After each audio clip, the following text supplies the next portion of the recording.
slowly add in your powdered sugar when it starts to thicken. The sides and down. Red velvet, guys, when you put some crumbs, medyo messy siya, but you mix the milk. Why you gonna mix with a fork?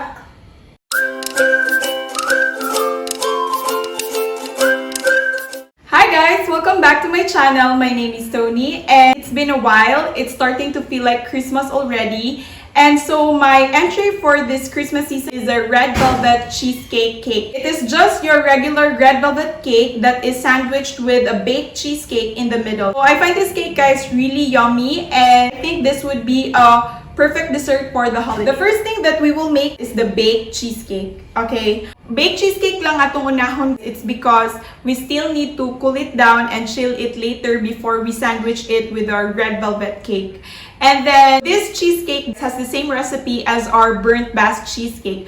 But the only difference with them is that this will be baked in a bain-marie, or it will be steam baked. And then also has a lower temperature, so we need to preheat our ovens to 160 degrees Celsius. Okay, so let's start. We have here our bowl. We will put in our room temperature cream cheese. Again, guys, if you're new to this channel, all the measurements of the ingredients, I will just put it in the description box below. So room temperature cream cheese, and then we will use a paddle attachment, guys. We will just mix this one until it will cream, okay? And then we will add in our sugar. So we'll just beat this one out. It's cream, guys. We will slowly add in our white sugar. Then we will add in our eggs. And then slowly add it in. And our salt. Mix a little. Scrape the sides off, guys. When it's mixed, guys, we will add in our vanilla and our all-purpose cream. Scissors. And just half the size. And then the last one, our all-purpose flour. And when it's done, guys, we need to prepare this one. Since we will steam bake this one, guys, I used a pan, and then we will fill this one with water, and inside it I have a 8-inch ring pan, and then I just put some foil para dali lang nato siya makuha later, okay? So we'll just put it in, and then we'll put our cheesecake, and then just mix a little and put it inside. Well, guys, I just used half of the recipe from our burnt bask cheesecake. It's because we just want it a little thinner, since it will just be a filling for our red velvet cake. Okay, so when you're done, guys, we'll get a water. Okay, so the water, guys, we will just put it in another pan. Okay, this is a 10-inch square pan. When you're done, guys, we will just load this one in our oven for 45 minutes, or when the cheesecake sets already. So now, guys, while we are still waiting for our cheesecake to bake, we will make our, what we will make? Red velvet cake. Okay, we will make our red velvet cake. Red velvet cake, guys, is dali ra kay siya himuon.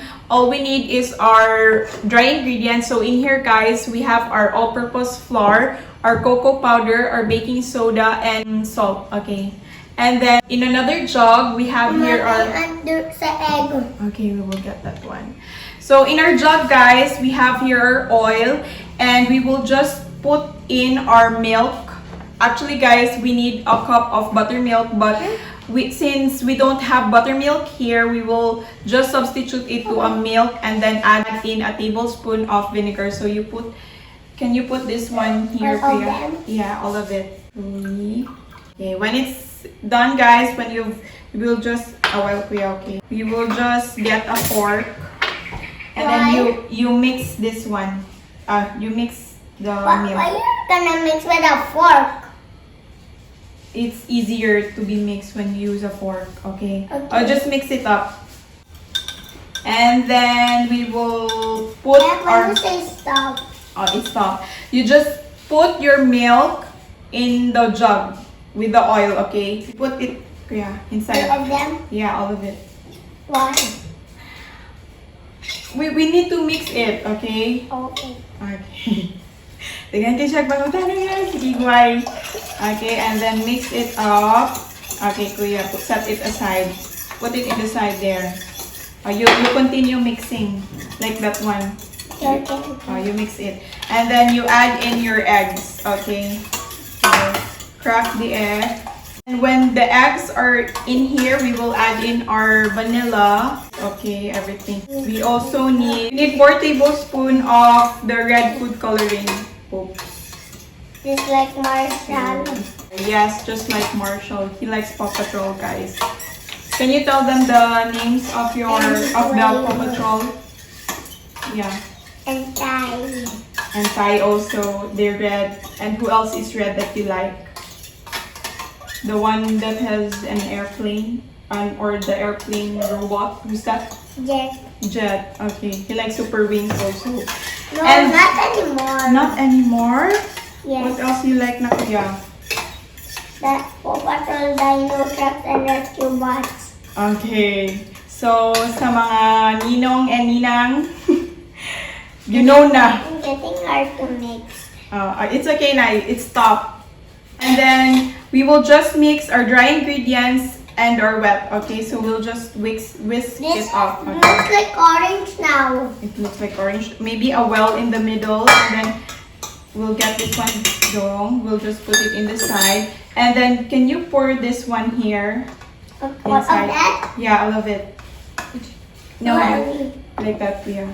You hold it there, and then you see this one here. No, it's like a picture. You just pour everything. Okay? And then, so just set this one aside. So, ayaw lang po siya ninyo i-mix ug ayo, okay? Just enough na makombine lang siya.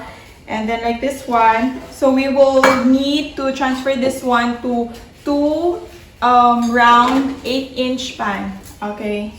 So, just transfer it. It is greased and it is lined with parchment paper or wax paper. You can use either, guys. So, get this one. And then, a rubber scraper. So, half lang, guys. So, we're just gonna level it out a little. And then, we will just load this one in the oven in 180 degrees Celsius for roughly 30 to 35 minutes. Now, guys, while we are waiting for our cakes to cool down, we will make our frosting. Okay, 3 cups of... And maging kugdidinan. Okay, he's gonna drink his milk. Help. And help, yes, he's gonna help me. So, we'll just need, guys, in making the frosting, we just need heavy cream and our powdered sugar. Okay, can you hold this one? Okay. Okay, you pour this. Okay, stop. That's it. I think that's enough because it's full. Yeah, it's full, but we need 3 cups of it, kuya. Okay. And then, so 1. Another one, kuya. 1.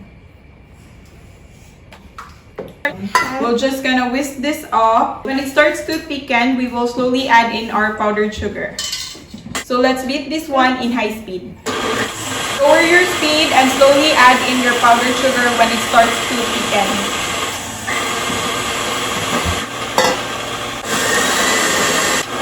You know na, guys, na it's done. It's when it's already whipped.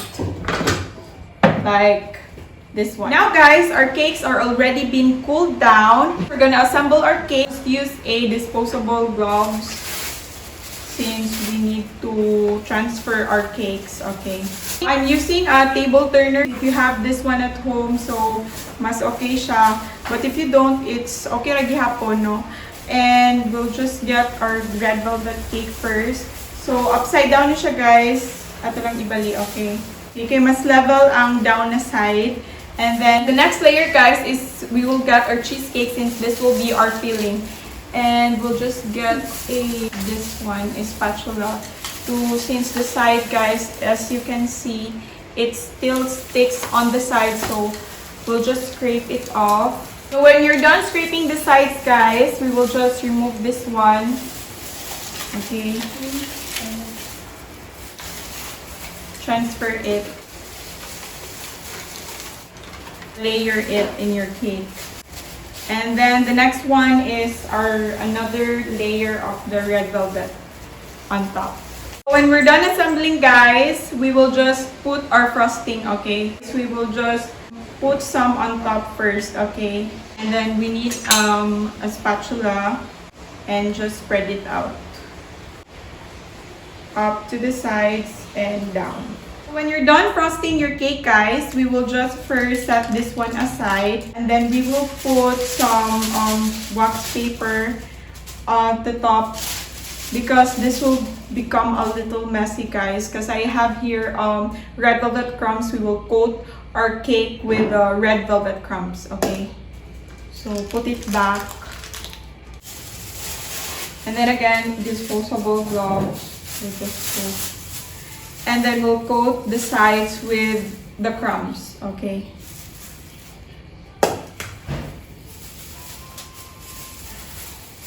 So when you're done, guys, we will brush the sides of the base of the cake, okay?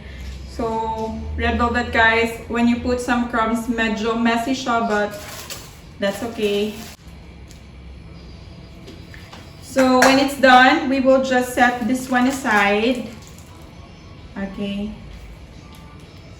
And get this one. For our final touch, guys, we will put some piped cream on top, okay? So we'll get a piping bag, and I have here a star tip. So we'll just fill it up with the cream. Okay.